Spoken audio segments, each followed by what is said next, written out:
No, Are no. you nervous? Okay. Let's start with, what does art mean to you?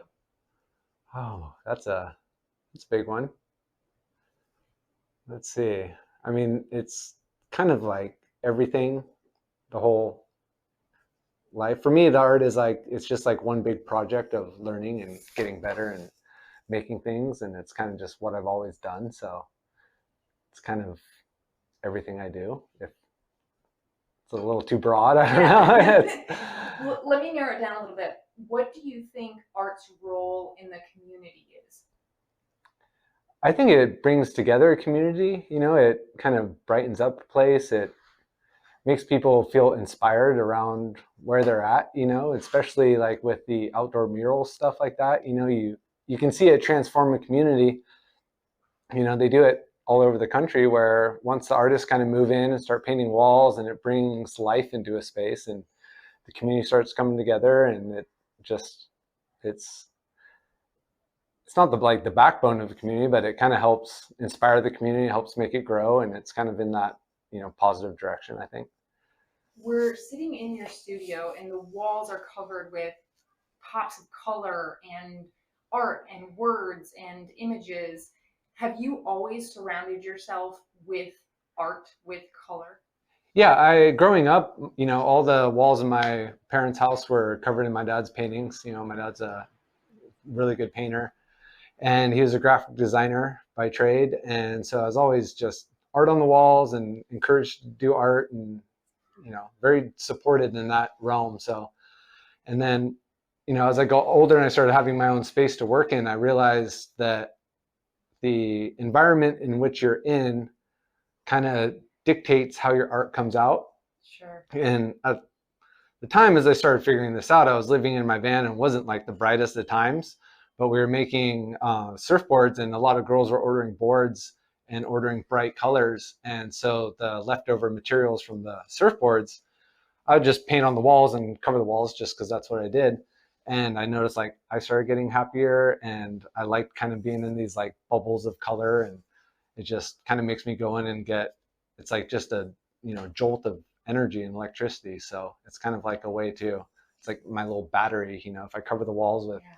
paint, I go in and I know exactly where I am, what I'm supposed to do, like, and it just keeps me happy. If everything was dark, it'd be kind of, for me, I'm so like sensitive to all that. It's like if it was dark and gloomy, I'm sure all the fishes' faces would be frowning, and Yeah. it just wouldn't be that, wouldn't be that fun. And I kind of, my artwork isn't super serious. I'm not trying to convey like any message or anything like that. I just want people to look at it, understand it really easily without having to feel stupid for not getting it, and smiling and enjoying it. I think that if you can put a little like smile on someone's face and like light them up a little bit, that can do so much. I'm not trying to change the world with my art or anything, but just a little happiness, a little breath of color and life. And if it can make someone feel happy, that's like it's great. That's all I'm looking for. So There's so much in just what you said that I kind of want to unpack and dig into with you. So let's start with, you mentioned your father was an artist and a graphic designer as well. Did you feel pressure to follow in those footsteps, or were there ever any comparisons, his art versus your art, in your mind? oh, absolutely.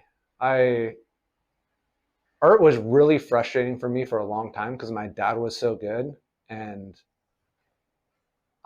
you see my artwork, it's not like I'm painting the Mona Lisa, it's like, I mean, it's, well thought out and well executed, but it's not like, my dad can paint realism, he paints just beautiful stuff. And so I was always kind of compared myself to that. Like, I can't paint realism. I can't do that. So it took me a while to kind of figure out how to do what I like to do at the best way I could do it. And so I think growing up, there was like a little bit of conflict within me. Not like my dad was ever like, you got to paint realistic, or he they're always supportive, like, oh yeah, it looks great, so there wasn't conflict between me and or him and me. There's more conflict with just me being like, I can't paint like that. Like, what do I do? This isn't good because it's not like my dad's, so So you were your own competition, or your yeah, own this yeah worst story critic. story of my life. Yeah, I think most artists are their strongest critic. Like, it's hard. to look at my work without seeing the flaws and wanting to fix them next time. You know, that's why sometimes in my work you'll see, like, you know, I've done a musubi, like, you know, quite a few times over the years, and it's the reason why it gets done again is because I want to make it better. I want to, like, you know, dial it in. There's always something that I didn't do right, or I liked on one, or one part on one and another part on another, and kind of putting them together. So it's kind of fun to evolve with the artwork and kind of critique it, reapproach it, and do it again, and just be trying to do it better each time. How would you describe your art, since you're kind of talking about your dad's art was realism and yours is so different? You had to find your niche, and I think, in my humble opinion, I'm not an art critic, right, but your unique style that you have, how do you describe the art that you create? Whimsical, fun, bright, happy, loose, funny, not serious, I think. So it's basically an abstract painted background with a illustration over it that's very graphic, and, you know, black outlines, and just really pops. And I think that comes from the graphic design sort of background that I've had. And I grew up drawing on surfboards too, so that really, like, black lines, pop, bold colors, you know, that's kind of the illustrations. And then in art school, I went to Manoa, and I was really into abstract expressionism, because it's like kind of, you get a, you know, there's a lot of movement with your arms, there's energy that you're putting into it, and there's not, it's like opposite of realism. So there's probably a little bit of, like, rebellion in that. Yeah. So as the art style kind of unfolded, I loved having that, like, being able to paint abstract, but then being able to get in there kind of graphic and do the images that just really pop and, like, stand off the piece. So I think I just got kind of lucky in how that all worked out. A lot of your images reflect where we live, which is on Maui. Is that what inspires your art, or where does the inspiration for the different images come from? Yeah, I think every artist is inspired by their surroundings. You know, I don't think you'd be living in, like, New York City and be drawing coral fish all day, you know. So it's kind of one of those things where you just go out into the world, and, you know, what we do is we go to the beach, we surf, we snorkel, we swim, we do all the fun stuff, and then we come to the studio, it's, oh, I want to draw that fish I saw today, you know. And so it's just kind of just a natural way that I think any artist creates their work, is they're just surrounded by their environment. So that's where I like the bright colors come into play. I like being happy, and bright colors make me happy. So putting those all around me, you know, it just kind of all feeds into what the finished art piece comes out. Kind of stepping back and going back, we talked a little bit about, obviously, your dad being an artist, and in the process of you kind of differentiating yourself from that. But you mentioned struggles.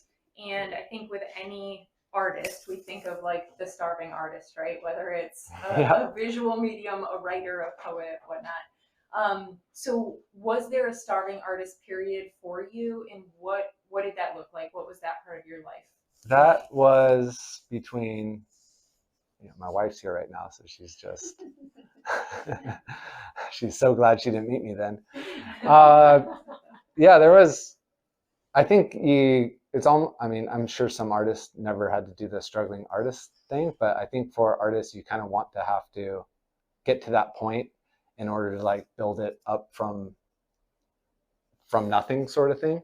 You know, like, you know, I didn't, like, grow up poor or anything. Like, it wasn't, my whole life was a struggle. It's like I needed to create that struggle myself, you know, and build from that. And that happened in, like, my mid to late 20s. I was living in my van, building surfboards, and not making very much money, but spending all my time doing art. And that's when my art really, like, kind of came together as, this is me, this is what I like to do. It's part craft, part art, you know, with the way it's built just like a surfboard. So it kind of all came together then, living in a van and, you know, kind of doing that struggling artist thing. But And it was not because you fully gave yourself to your art, where yeah, that's, like, I mean, I am going to, I have to do this. yeah. Yeah. And so everything needs to be geared towards growing myself as an artist. And it makes it really easy when you don't have any rent or overhead, or, you know, I lived out front of the surfboard factory, and I spent all day, every day there just making surfboards and making art. And that's when the big shift changed. It's like that.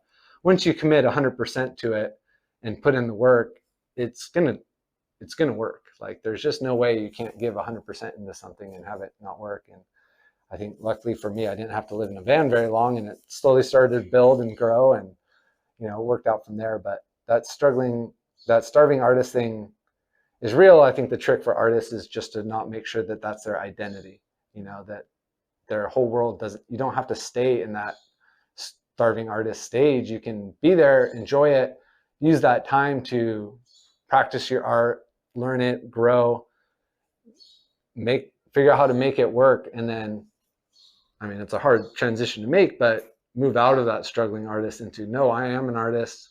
This is what my artwork is. This is the value of my artwork. And so I think that's a starving artist struggle that artists have, is not making that transition into the non-starving artist, I think. I like that you brought up the value of the work, because that was one of the questions I had for you. Is I think it's really hard for people to put a price on their art. Yes. Because either maybe they don't value themselves yet in what they're creating. Yep. That was a big part for me for a long time. Yeah. Can you talk a little bit about that? Well, I think when you're starting out, you're in pursuit of like acceptance, or like for people liking your artwork like so badly. You want people to like what you do and what you're giving your life to so badly that you'll do anything for them to just like it and have it, you know. Like, I'd just give away so many pieces when I was starting out, because like, oh my gosh, you like it, that's like the biggest compliment. You just made my week. Just have it. I don't want the money. You validated me by liking it, you know. And I think that as it's hard to create, or hard to put more value on just like the fact that people like it. So yeah. What advice would you give to a young artist who's looking at a collection of pieces they've done and being like, I need to put a price point on this, and I'm just stuck? My opinion, or my theory on that, is probably not matched up with everyone's. But I always think, because I started out doing $20 originals, and they probably cost me $10 to make. So I was making like, you know, next to nothing. Or, you know, if someone was running the books, I was probably losing money, but I just was enjoying it so much I had to do it. But I think that starting low so you can actually sell pieces, because if you don't price your pieces right to where people want to buy them or what they feel it's worth or anything, and you don't sell, you're going to take that really hard and personally and be like, it's not good enough, it's not right. It might be right, you only have 10 pieces, so people are afraid to spend $500, or, you know, the higher prices. And if you go low and you sell all those pieces, well, next time you can raise them up a little bit, but you can't go out and try to sell your piece for $10,000 and then next week be like, no one bought it, okay, I'll sell it for 50. Like, that doesn't really work. So just kind of start at the bottom, just so you can sell a piece, have that interaction, that transaction, and get practice at that, you know, like, because we don't know what to do when we're artists and we're starting out. So getting through that whole process of making art, pricing it, showing it, selling it, doing that transaction, like, you need to go through all those steps thousands of times. So the sooner you start doing those steps, the better you're going to be at it.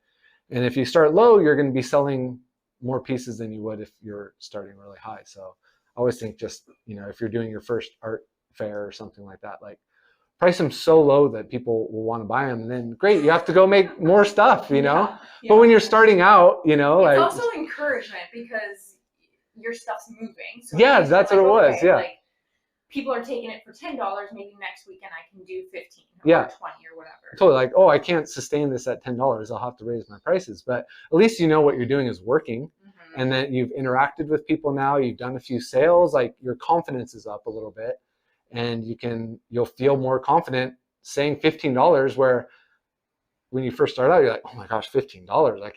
I can't charge that much for this, you know? So I think it just kind of helps build confidence, and it's like, it's kind of low stakes for everyone involved because the prices are low. So you're not stressing out about how much something, you know, how do I sell a $300 piece? That's just mind boggling when you're starting out. So yeah, I think just doing a lot of sales. You seem to be a very outgoing person, and I don't know if you're just extroverted because we're doing a podcast today and so we're talking, or is that your natural? Are you more naturally an extrovert or an introvert? Way more introvert. Okay. So I can do the extrovert, but I spend most of my time quiet by myself. Same here. Like I can be both when I need to be. I can identify when I need to be, but I would prefer to be introverted. And I bring this up because I think a lot of artists fall into either extremely introverted or like us, where they can kind of jump between the two, but probably need a lot of alone time or like time away from the tons of time. Just re-energize. How did you overcome that? Or I guess because I think that's what a lot of people fear, right? Like parking their van outside of the surfboard company and either talking to people coming out with new surfboards or going in and talking to their team and going, hey, I can hand paint them. You know, like you had to put yourself out there to go have those conversations. You have to put yourself out there to go to an art fair and talk to, 200 people walking through your booth. I think it kind of ties into that starving artist thing where it was a necessity in order to have it grow. Like I didn't, as I had the surfboard company, so we were making surfboards and, that was kind of the day job, but the day job wasn't a very money-making day job, so it was out of necessity to sell pieces and to start pushing it. So there was, the first market I did, it was terrifying. I drank way too much because I was, not prepared to go out and talk to people about art or anything, and so that helped. But it's not easy. It's not easy to do, and you get better at it with time. But those first few markets were like just racked with anxiety and fear and insecurities, and it was terrifying. And then the next day I would just be like completely floored, drained, like couldn't do anything social, wouldn't want to talk to anyone. And then if you price your pieces enough to where people are interested in it and the stuff's interesting enough for people to look at, it's like that'll feed you enough to want to come back and do it again. It'd be really hard if you're extremely introverted and you go out and do an art show or art festival and you have a terrible response. That would be really hard, I think, for someone like that, because you're like, oh my gosh, it wasn't a success. And I think that's probably where a lot of people kind of hit that first roadblock. And I think that if that happens, like, you just got to go out and try it again. Like, it wasn't until I was 27 where I really started selling art pieces at a consistent rate, so it's like, it doesn't happen overnight, and it's a ton of work, and that's why not everyone does it, is because it's exhausting, humiliating, like terrifying. There's so many parts to it that go into it that you kind of have to learn how to overcome, or else you kind of end up just making art pieces that stack up in the corner. Yeah. Can you walk us through, after that period in your life, because now you're an artist in residency at the Andaz here on Maui.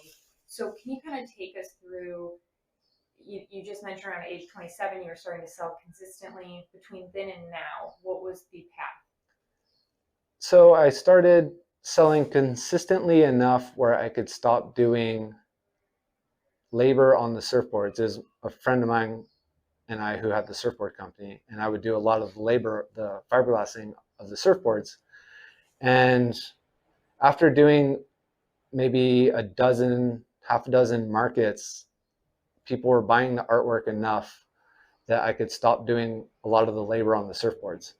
And so that really, really sent it into, I have to do this. I have to make it work and do it. And started making more and more pieces and just devoting everything to it, and then getting into a couple galleries, doing all the art fairs, all the art festivals, and my growth was, I got into a lot of places, but I was selling a lot of pieces, but my pieces were priced so low, and it was really too much work in order to kind of maintain that.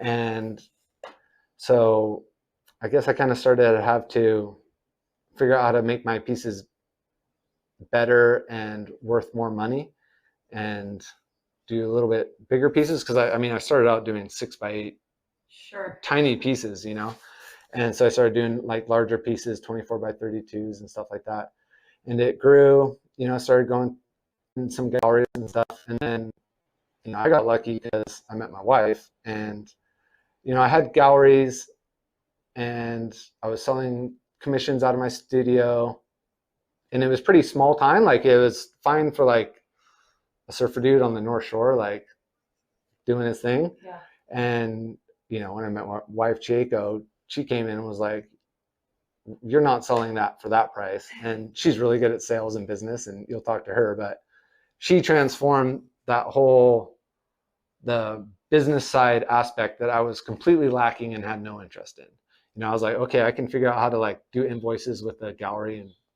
kind of do all that stuff, but I hated doing it. Sure. And I was getting by. I was having fun. Everything was great, but she really transformed the business aspect of it.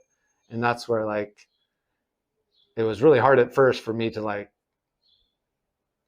handle that sort of like charging more for stuff and doing it professionally, because I was, flying by the seat of my pants.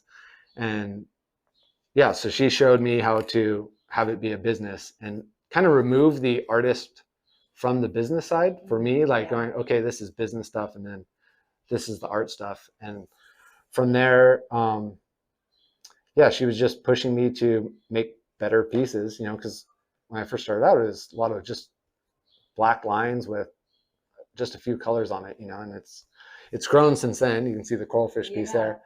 And so she was able to, kind of raise up the price and actually like create a business infrastructure around it that could handle growth. Like, I wasn't in a situation where I could handle any growth. And so that was, that was a huge learning step for me in the business side. And then after a year and a half of that, we did the artist in residency at the Four Seasons on Oahu and launched that program there. And then we were in contact. Andaz approached us about doing artwork in their gift shop and stuff like that. And the conversation got rolling, and they talked about doing a gallery there. And the gallery opened up, and we were kind of flying back and forth here from the North Shore on Oahu. And then after a few months of that, we're just like, oh, we should just be living on Maui. It's almost easier to get to Honolulu from Maui than it is from the North Shore. Sure. So yeah, made that move, and the Andaz has been great. And yeah, it's really fun having your own gallery, because you kind of there's a constant source of like wall space and needing to create. So like there's this never ending needing to make stuff, which I always like. I need to have like a goal and a project and what I'm trying to do, and knowing I have a space to go put it and show it really helps the motivation of making art. And with the artist in residency programs, and I think this might be really great for young artists, is how do those conversations go if you're approaching a hotel in this instance, or a resort? Is there a value proposition there of, here's what I bring with my art to your resort, or is it more of just, hey, I'm an artist, let me submit my name? Because I think that's such a great opportunity for so many artists, especially artists that are maybe like indigenous to where they live and have, tourist things, or people like you who are creating images that are, these are souvenirs of maybe somebody's once in a lifetime experience on Maui. That's I think that, like, or is this a good time to? That's a way better question for Chieko. Like, she's the one who made that happen. I can't say that I was the mastermind behind that. Yeah, I kind of try to stick to the art stuff, and she makes sure that the art that I make gets out into the world. Yeah. So that's a way better question for her. Do you want to slide in and I can sit next to you. join us? Sure. Real quick? Or I'll just come sit next to you on your side.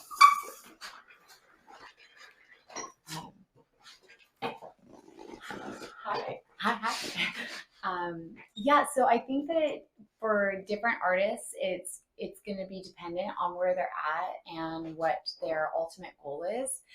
For example, the Four Seasons Ko'olina on Oahu, we created this artist in residency program with Welzie as like the first artist there, and created an installation program. But their overall goal was to integrate more art from within the community of Oahu into their specific program.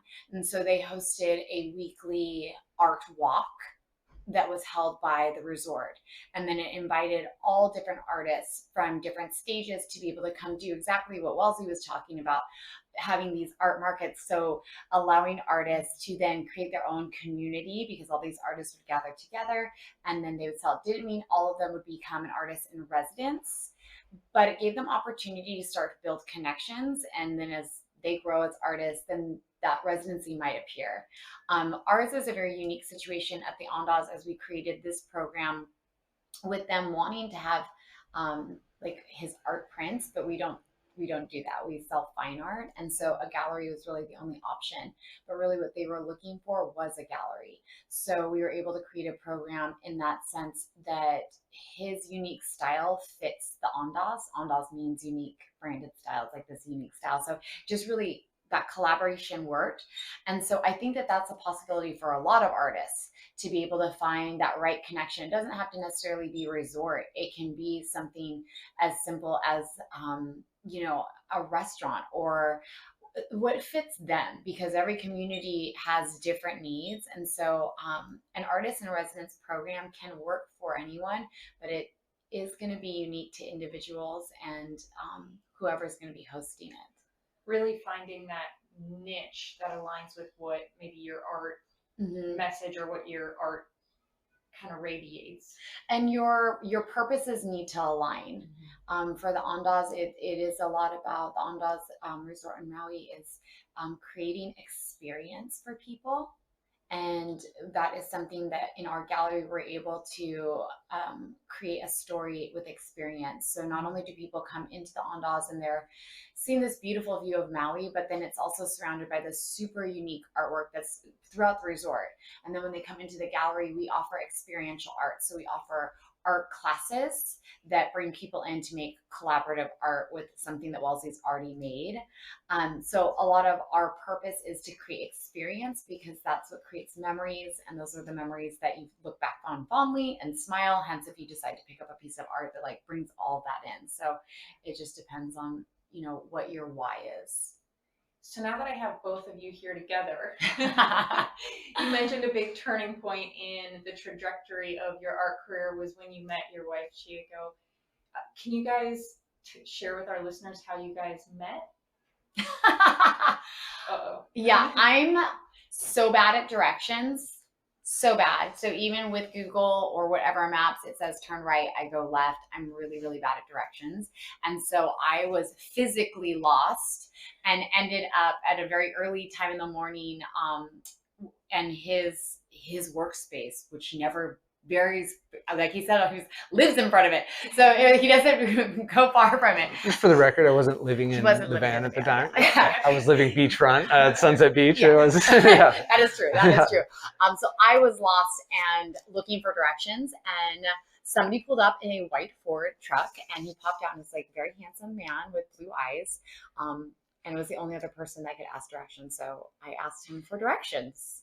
Yeah, and I knew where to go, because this was in the Wailua sugar mill in front of my shop, and she was going to she had a coffee business at the time, and she was asking where the coffee place was, and I was like, well, I just so happen to be walking down there right now to get a cup of coffee, so I'll walk down there with you. And we chatted, and I went back to this.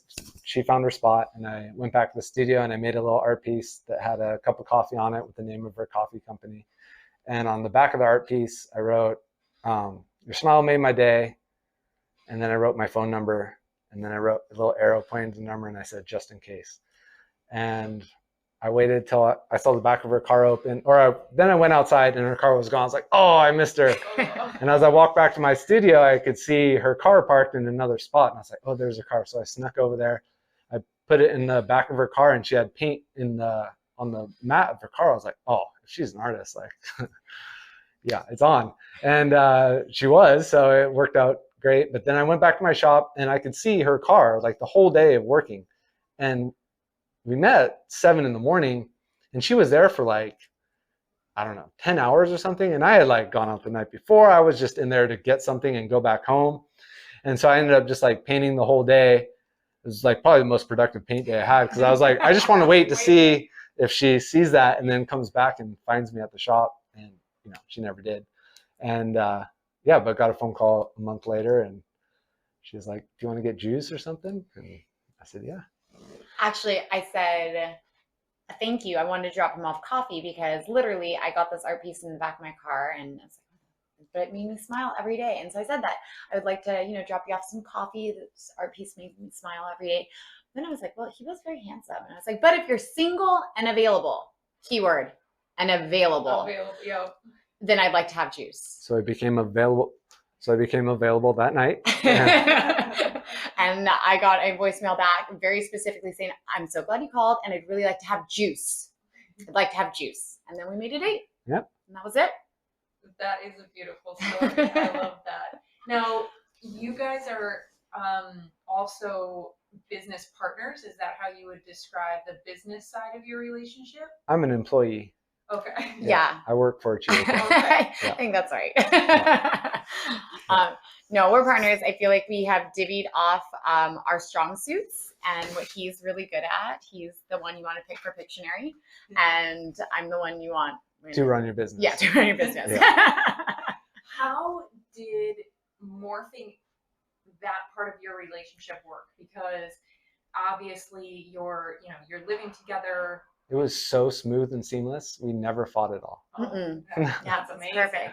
No, it was hard. Yeah, there was definitely, because she was always trying to raise the prices, and I was like, I'll die. I won't eat food if you raise these prices. And it was just total clash. And then she was trying to get me organized, and I was like, what receipts? You know, like, why would I keep those? Like, doesn't everyone else keep people sell it, keep the receipts? So yeah, there was a lot of, I was a headache for sure for her. Yeah. I will say though, it's so hard to let go of something, and that's like, you built it. And when I stepped in, he had built a brand. Like, he was in significant galleries at that time, and people knew who Welzie was, or who Welzie is, and he had a name distinguished. So I can also see how that would be really hard to let that go. And I appreciate that he trusted me enough. He kind of just gave a few minor suggestions, like, don't give it away for free and just see what happens. Yeah, that worked. That worked really well. Yeah. So I just did a few things that built trust. And so then slowly just more and more of it came into my hands. And really, he told me what his goal was. It's like, I'd like to sell $1 million worth of art. So I just took what he told me he wanted and brought to his attention that in order to sell $1 million worth of art, you have to raise your prices, you're gonna have to pay taxes, and you have to run it like a real business. Because if you shortcut things, you're really just shortcutting yourself. So if you think like, oh, I'm just not gonna report this, or I'm not gonna do this because it's gonna save me $500, well, you're missing out on the other, $850,000 you could be making. So you really have to tell yourself, if this is really what I want, then these are steps that I have to take. And so that's what he did. Yeah. It worked out. She proved herself very quickly, and I think that helped out a lot. She knew how to run a business and how to do that. So it didn't take long for me to realize, oh, she knows way more than I do. So I should just stay out of that and say yes, I think that if an artist, actually, this is anyone with a talent. And I think for Welzie, I saw the talent, I saw the potential, and I believed in it. And I think a big part of it is finding a partner, whether it is, we're married, but whatever kind of partner that is, somebody that believes in it, because really, like, when you have that person that's cheering you on all the time, it really does boost that confidence and it encourages you to take risks. And it allowed me to, share with him, like, I know you think that this is worth $75 and I think this could sell for $250. So let me just try this and see. Also, And you're like, oh my gosh, we sold something for $250. Yeah, it was, I mean, obviously I knew what was going to happen, but I think it's having that person that sees it. Also, I knew what he wanted to do. His goal was to build big pieces. I want to do sculptures. I want to do these large pieces. So really, like, we need to move from this stage of art into this. So like knowing what you really want and then having that business partner to encourage the growth in order to help it move that way. I think that's been super valuable for us. Like, I know what his overall big picture goal is. And so even when he forgets what it is, like, we're still moving the ship forward. Someone's always manning the ship. Yeah. Mm-hmm. How does the dynamic change so now you're married, you have your business partners, and then you also have a son, correct? Yeah. He's perfect. How does that, I mean, that just throws so much more into the dynamic, right? What is that dynamic? How is that dynamic? And how has it changed maybe your art and then how you guys work together? Our business meetings are now about 1.5 minutes long, and there are 3/4 of a sentence. Mm-hmm. So stuff does happen slower for sure, because, kind of most of the time we have, we're at home, so we can talk about the business and stuff while we're cooking dinner, but everything gets cut up so shortly. So that's changed, because before we were living together with the studio underneath our house, and it was just like 100% immersed all the time in it. And that moves stuff along really quickly. But now it's a little more chopped up and sporadic. And yeah, so I mean, I've always been an entrepreneur, and so my brain is always going. I love talking business. I love building. I love seeing growth, and he's super similar. So we can like talk business all the time. Yeah. And we do. And like we love it. And that's like what we do. And then Duke has been like such a breath of fresh air of reminding us to not just talk business. So sometimes we're like super excited about something or trying to talk about something and he keeps interrupting. And it's like, you know what? Actually, I will just talk to you on Monday about this at the art studio. Yeah. And it's a nice, thank you, universe, for knowing exactly what we need. We need a reprieve, and it's called a toddler. It's great. So I feel like he's been like a natural piece of that. And I don't know though, that's just personalities. We love talking about our business. We love having ideas and growing. That's not for everybody. And there was a season when we were transitioning off of, we had a big property on Oahu. We also had an art studio on Oahu, our like frame shop on Oahu. Like it was all in one. We were transitioning from that over here to Maui, and the gallery was already running. We were building out this studio, and we just we had a trip to Japan. We had a big art show in Japan, and during that time we decided to take a pause break, and we were not going to talk business anytime we weren't within the business walls, because we were kind of overwhelmed and overloaded. And I think that was helpful for us during that season. That's the only time I've ever felt overwhelmed with too much and we've had to take a pause. And so I feel like it's important to listen to that if you have that with your partner or yourself, just like knowing where there's boundaries, like this is going to be a spot where we just keep it about our family life or whatever. I think that's been the only time, and that has definitely been released. Yeah. We're back to our normal. Yeah.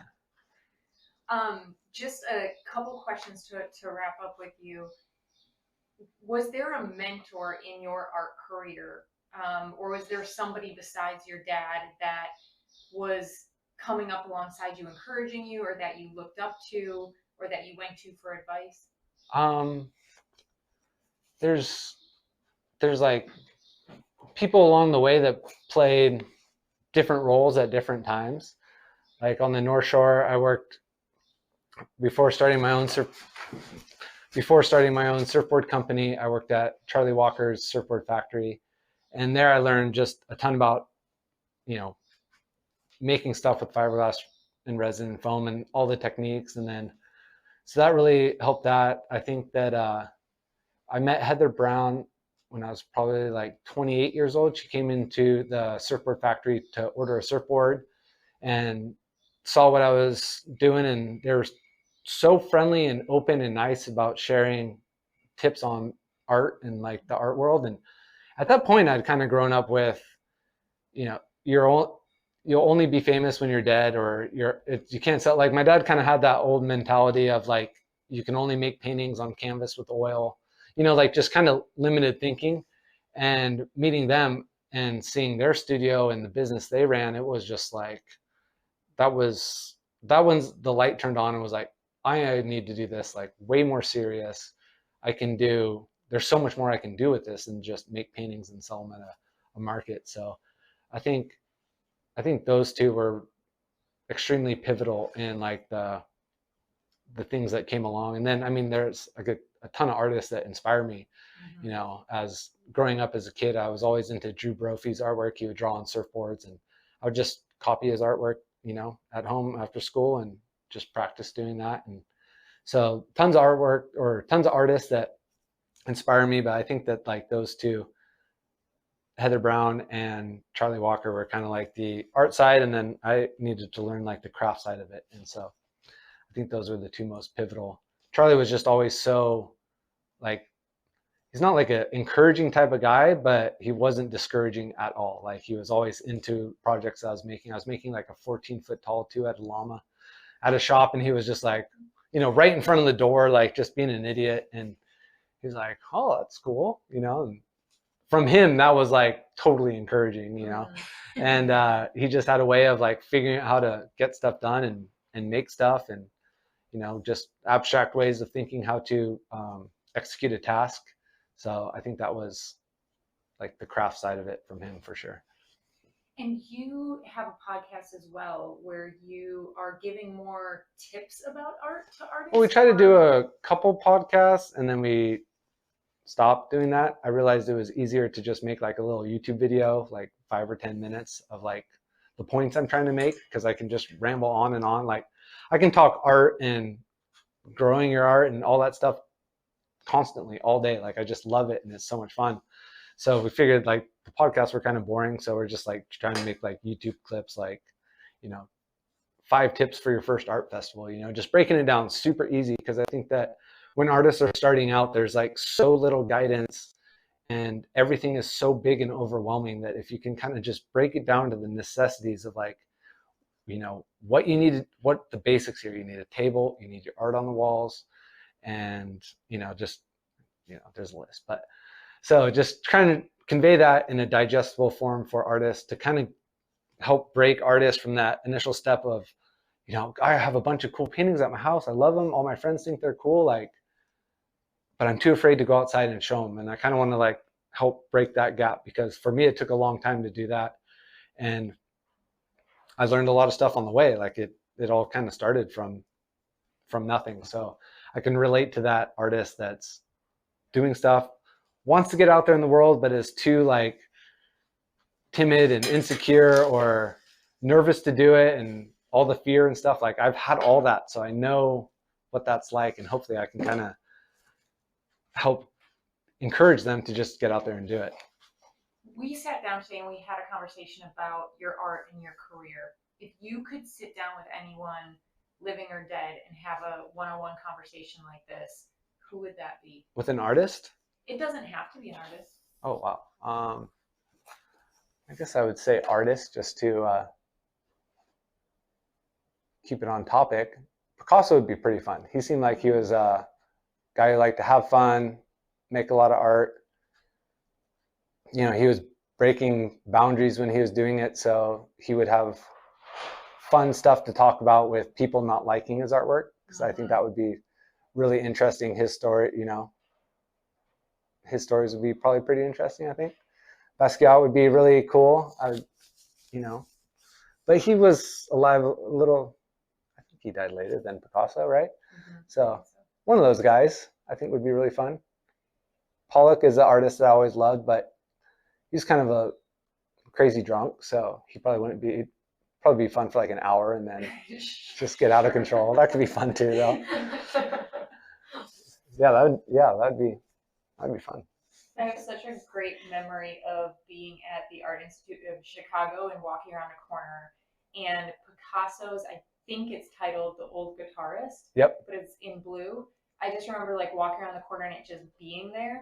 And when you just stumble across like amazing works like that, they stop you in your tracks. They literally stop you in your Take tracks. the breath out. I remember seeing a Pollock at the San Francisco Museum of Modern Art, and I've always been a fan of Pollock. Like, I'm a huge fan of his work, and walked around the corner, and I knew his work was there, but I didn't know where it was or anything, and I just walked around, and as you turn this corner, one of his huge paintings, untitled number 450 or whatever, up on the wall, and it just hit me, and I was like, wow. You can see, it's hard to see on a little image or on a phone, like the power of the work, but when you see it from 50 feet back, 10-foot by 15-foot painting, and then you walk all the way close up to it and you see like every drip and dot and piece of paint, it's pretty spectacular. Well, thank you so much for joining me on the podcast today and sharing a little bit about your career and your art with our listeners. I really appreciate it. Yeah, no problem. It's fun.